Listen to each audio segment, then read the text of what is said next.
សម្ដេចបវរធិបតីហ៊ុនម៉ាណែតក្នុងរយៈពេលប្រយុទ្ធគ្នាកងទ័ពគ្រប់ស្ថាប័នបានលះបង់សាច់ស្រស់ឈាមស្រស់ដើម្បីការពារទឹកដីកម្ពុជា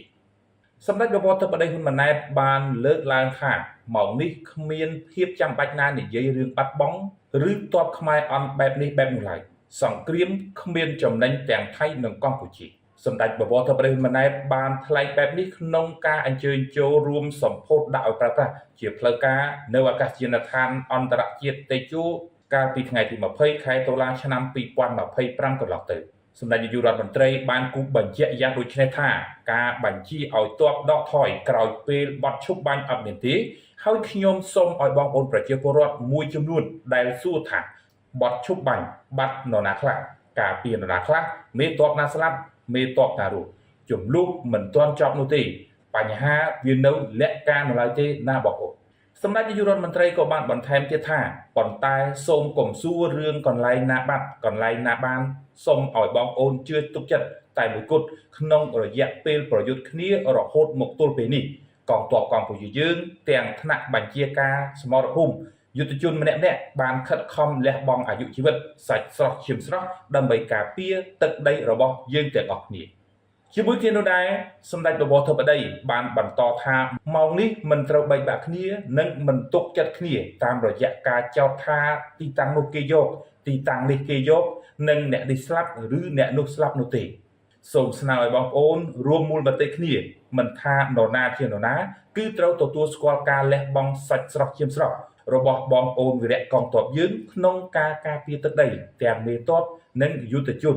និងកំថាទ័ពខ្មែរអន់ចំណុចនេះឬក៏ទ័ពខ្មែរអន់ចំណុចនោះជាដើមឡើយសម្ដេចនាយករដ្ឋមន្ត្រីបានបន្តទៀតថាសង្គ្រាមគ្មានអ្នកឈ្នះគ្មានអ្នកចាញ់ទេស្លាប់ទាំងអស់គ្នាទាំងខ្មែរនិងថៃសង្គ្រាមធ្វើឲ្យប្រជាពលរដ្ឋទាំងសងខាង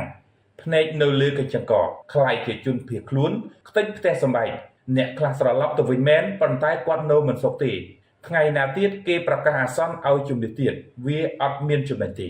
អ្វីដែលជាទិសដៅចំណេញគឺព្យាយាមរួបរวมគ្នាមូលមតិគ្នាដើម្បីការពារជាតិរបស់យើង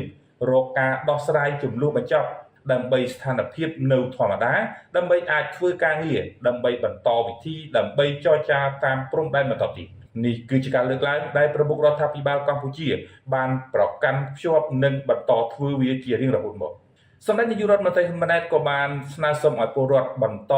យកចិត្តទុកដាក់លើរដ្ឋាភិបាលលើរដ្ឋាភិបាលក្នុងការដោះស្រាយបញ្ហាព្រំដែនបើតាមការលើកឡើងរបស់សម្ដេចអ្នកនៅសមរភូមិមុខត្រជាក់ជាងអ្នកនៅសមរភូមិក្រោយហើយតែងតែចង់ឲ្យបញ្ហាបញ្ចប់ដោយឆាប់រហ័សការផ្ទុះអាវុធនៅតាមបន្ទាត់ព្រំដែនកម្ពុជាថៃ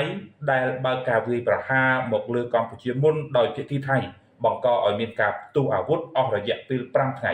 តាក់ទងទៅនឹងចំនួនតាមបន្ទាត់ព្រំដែនកម្ពុជាថៃលោកនាយករដ្ឋមន្ត្រីអាមេរិក Donald Trump បានពំនាំនៅបទឈប់បាញ់កាលពីថ្ងៃទី28ខែកក្កដាឆ្នាំ2025ដែលមានម៉ាឡេស៊ីបានជួយសម្របសម្រួលនិងធ្វើជាម្ចាស់ផ្ទះសម្រាប់ការចរចាខណៈប្រទេសជាមិត្តបរទេសដទៃទៀតជាពិសេសប្រទេសចិនបានខិតខំលើកទឹកចិត្តឲ្យកម្ពុជានិងថៃដោះស្រាយបញ្ហាដោយសន្តិវិធីបាទប្រិយមិត្តជាទីគោរពរាប់អានប្រិយមិត្តបានដឹងរួចមកហើយតាក់ទងទៅនឹងចំនួនព្រំដែនរវាងកម្ពុជាថៃ